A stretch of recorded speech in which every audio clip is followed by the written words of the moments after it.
Olá a todos, sejam bem-vindos a mais um vídeo do Gabinete de Leitura. Aqui quem fala é o Hugo e vamos hoje iniciar a leitura do livro A Vida Intelectual de Sertilanges. A Vida Intelectual, seu espírito, suas condições, seus métodos. Eu estou utilizando aqui uma edição virtual da editora Quirion. Vou deixar aqui o link na referência, tanto da editora quanto a referência bibliográfica. Recomendo a compra e a leitura desse livro. É um livro muito importante para você que se preocupa com a questão ah, do intelectual, da leitura, do estudo e também de como estudar e como aprender. Então, vamos seguindo aqui pela leitura do capítulo 1, mostrando aqui o índice rapidamente. Não vou ler todos os capítulos desse livro. Aqui no canal a gente costuma fazer leituras de ou capítulos isolados ou de os primeiros capítulos, né? Então, por exemplo, livros do Gabriel Tarde, do João do Rio, eh, entre outros que a gente já trabalhou aqui, eu faço uma leitura selecionada, né? Eu não costumo ler todo o livro, né? Acho que seria um trabalho no mínimo tedioso para quem me ouve, talvez mais do que já é, fazendo simples leituras de capítulos ou trechos de capítulos. Mas vamos lá, vamos iniciar aqui pelo capítulo 1, intitulado A Vocação Intelectual. O intelectual é um consagrado.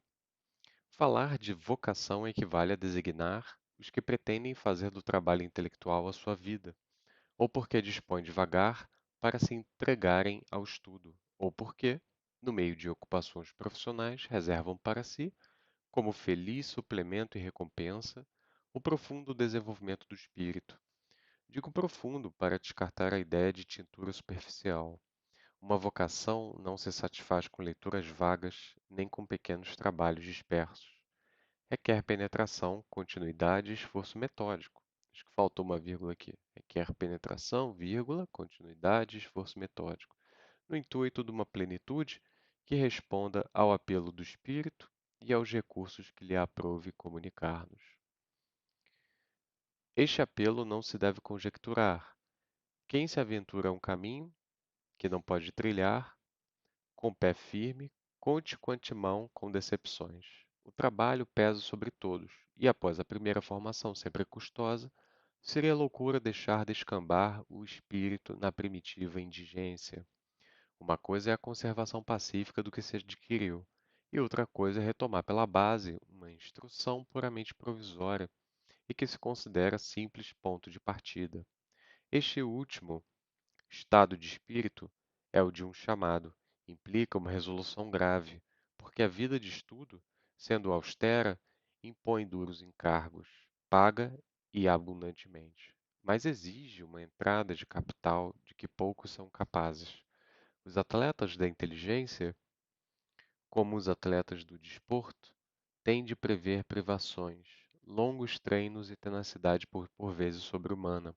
Precisam de se dar de alma e coração à conquista da verdade, visto que a verdade só presta serviços a quem a serve.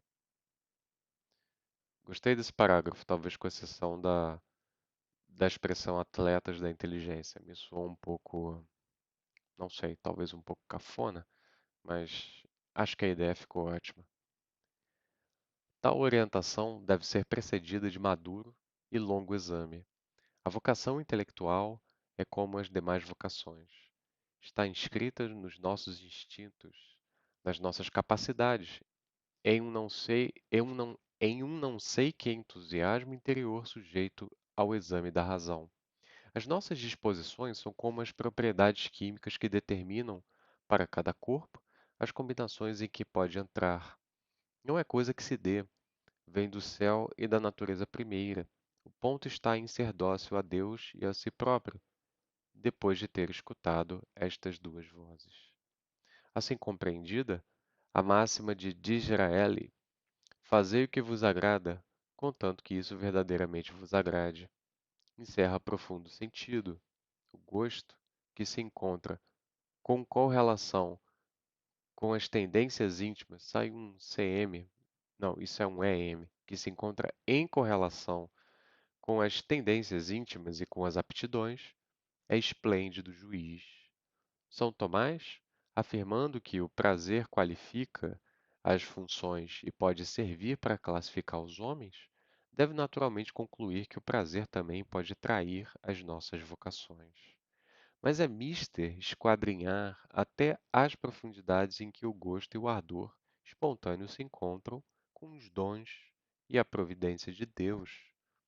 O estudo de uma vocação intelectual comporta, além da vantagem incalculável de um homem se realizar plenamente a si próprio, um interesse geral a que ninguém pode renunciar.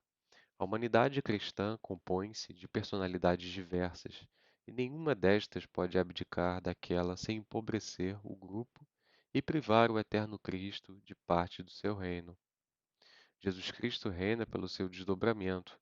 A vida de qualquer dos seus membros é um instante qualificado da sua duração.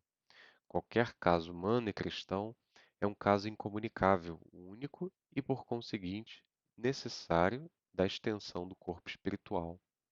Se sois porta-luz, não escondais, debaixo do alqueire, o brilho pequeno ou grande que de vós se espera na casa do pai de família. Amai a verdade e os seus frutos de pai, e os seus frutos de vida, para bem vosso e dos outros. Consagrai ao estudo e à sua utilização principal do vosso tempo e do vosso coração. Todos os caminhos, exceto um, são maus para vós, visto que todos se apartam da direção onde se espera e se requer a vossa ação. Não sejais infiel a Deus, nem a vossos irmãos, nem a vós próprios, rejeitando um apelo sagrado. Isto supõe que se abraça a vida intelectual com intenções desinteresseiras e não por ambição ou vã glorila. Os guizos da publicidade só tentam os espíritos fúteis. A ambição, que quisesse subordinar a si a verdade eterna, ofendê-la-ia. Brincar com as questões que dominam a vida e a morte, com a natureza misteriosa, talhar-se um destino literário e filosófico à custa da verdade ou fora da dependência da verdade, constitui um sacrilégio. Tais intentos, sobretudo o primeiro, não conseguiriam manter o investigador. Depressa, o esforço esmoreceria e a vaidade haveria de entreter-se com bagatelas, sem curar das realidades. Mas isto supõe igualmente que se junta à aceitação do fim à aceitação dos meios, sem o que não se deve tomar a sério a obediência à vocação. Expressão forte essa, obediência à vocação. Quantos há que desejariam saber? Uma vaga aspiração impele as multidões para o horizonte que a maior parte admira de longe, como o doente de gota admira, desde a planície, as neves eternas que cobrem o cimo das montanhas. Obter sem gastais, eis o desejo universal. Obter sem gastar, eis o desejo universal. Mas desejo de corações cobardes e de cérebros enfermos, o universo não acorre ao primeiro sussurro, e para que a luz de Deus baixe a vossas lâmpadas, é necessário que as vossas almas a peçam instantemente. Sois um consagrado, tendes de querer o que a verdade quer. Consente, por causa dela, em vos mobilizardes, em vos fixardes nos seus domínios, em vos organizardes, e porque vos falta experiência, em vos firmardes na experiência alheia. Ah, se a juventude soubesse, mais do que ninguém, precisam os jovens deste aviso. A ciência é conhecimento pelas causas, mais ativamente, quanto à sua produção, é criação pelas causas. É preciso conhecer e adotar as causas do saber, depois coaduná-las, e não adiar o cuidado de lançar os alicerces até o momento de assentar o telhado. Que belas culturas se podiam empreender nos primeiros anos de liberdade após os estudos, revolvida ainda de fresco a gleba intelectual com as sementes confiadas ao solo. É esse um tempo que não volta mais, o tempo que se há de viver mais tarde. Qual ele tiver sido, tal será o homem, porque não há maneira de arrepiar o caminho andado. Se viverdes superficialmente, sofrereis o castigo de ter descurado em seu tempo o porvir que vive sempre de esperança. Pense cada qual nisto, na hora em que o pensar pode servir.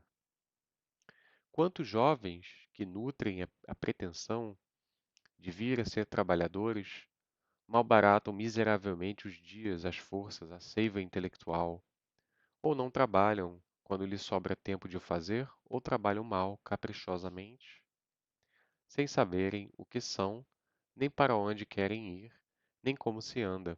Cursos, leituras, frequentações, dosagem do trabalho e do descanso, da solidão e da ação, a arte de extrair e de utilizar os elementos adquiridos, realizações provisórias que anunciam um trabalho próximo, virtudes a alcançar e a desenvolver.